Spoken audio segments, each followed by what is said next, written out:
Hey Gail, it's me, it's Jen. I've been watching your videos and following every single one, and I can't believe how much similarity we have in life. First, I'm going to talk about how you're talking about your childhood and your sister. My mom passed away last year in June, and I think it was June or May. May. I can't even think straight. It was in May. I'm pretty sure she passed away. But anyway, she and her sister are 6 years apart, and there's a lot of drama and a whole bunch of stuff going on because of the age difference, and they couldn't get along. And I personally wanted to just basically put an end to it and have the past be put to rest, let it go. I'm very thankful that my aunt came to the funeral and stayed every single day that there was a showing and was there, and it was a great support. And I hadn't seen my aunt in so many years. We used to be close at one point, and then somehow she had a falling out with my mom, and I know what that's like. um Now with my sister, we get along, but there are times when we just need our space and we need to be apart from one another.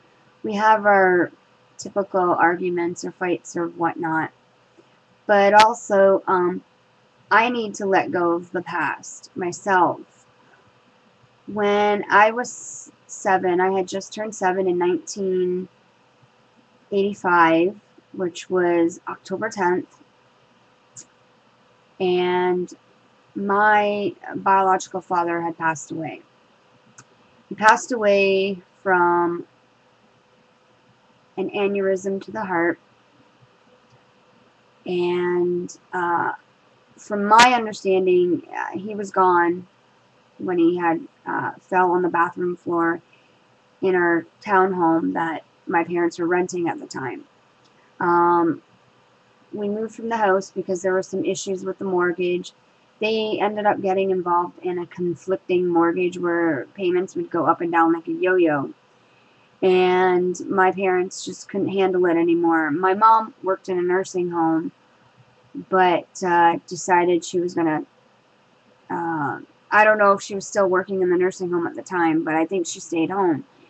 And my dad worked in the hospital. He worked in the kitchen scrubbing pots and pans and whatever else they needed him to do. And so he passed away, and things got really hard for me. And I ended up confiding into my mom's mom. I told her everything, how I felt, I guess, and I took my anger out and my issues on my sister. And at one point, I decided somehow, I don't know how this all came about, I totally changed. I was being bossy to my sister. I was making sure she had her lunch made for school. I helped out my mom. Um, my mom also dealt with a lot of migraine headaches. She also dealt with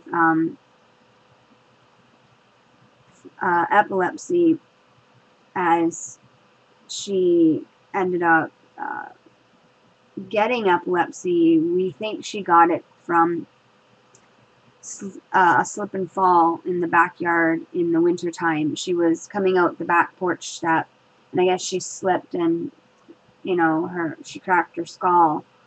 And they took her to the hospital and they stitched her all up and all that stuff. And we think that's what triggered her to start having seizures. And my mom was born July 15th, 1951.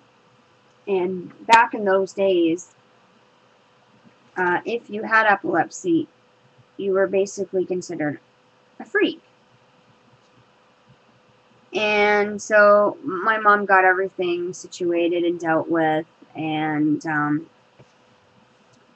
I guess because my mom needed a whole bunch of care and needed the support and whatnot, my aunt just couldn't handle it, I guess. That's what I was told from my mom. But getting back to my story about my dad passing away and confiding in my grandma, um, I um, I guess with talking to my grandma, my mom also wanted to take me and my sister to a therapist. Went to a therapist to basically, or a counselor. Why was I saying a therapist for? Silly me, I wasn't thinking. A counselor. We went to a counselor to talk about our issues and problems, and I fought my mom on it. I says, I don't need this. So I basically just talked to my mom, and I found out that she knew that I was talking to her mom, and my grandmother ended up having some problems. I don't know when this happened, but my grandmother was told to start smoking, so she did. And I don't know the name of the pack of cigarettes that she smoked, but I could describe the packet. It was white, and on the very front, in the middle of the packet of cigarettes, was this red shape to it. And I just remember she had some heart problems and went in the hospital, and everything got better. And I think she had surgery, and she was released and brought home. Things got pretty bad, and then she had to go back into the hospital. And then I was told she passed away. Now, when I found out she passed away, which I found out through my mom's best friend's daughter, who came to pick me up at school with her mom, I freaked. I'm like, no, this can't be happening. So 2 years after my dad died, just before the end of October in '85, my grandmother passed away, who I confided in, who I trusted, who I loved dearly. And I basically felt like I fell to pieces. I felt alone. I was really close with my mom. Ugh.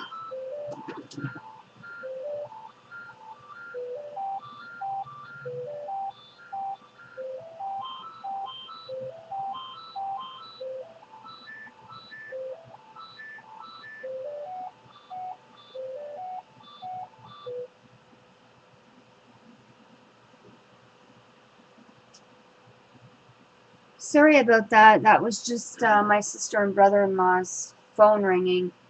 Yeah, you probably don't know. They live with me and Brian and Julia as well. And phone was ringing, and it was Jason, I think, calling for Pam, but I wasn't sure if I should pick it up. If he calls again, I'll definitely pick it up, because it probably is something very important. But anyways, sorry about that.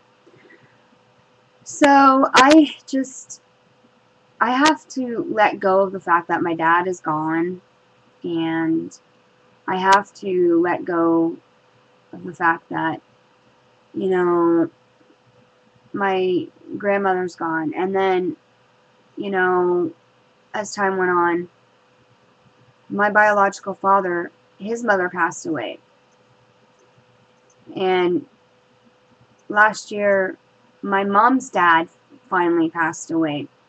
So, you know, I've been dealing with quite a bit, but I'm doing okay. You know, I have the support of you guys, and you guys is... okay, let me say that again. You guys are what make my day and put a smile on my face and keep me going and know that everything's going to be okay. So, it was nice watching your video, Gail, and thanks for sharing. And I'll keep watching.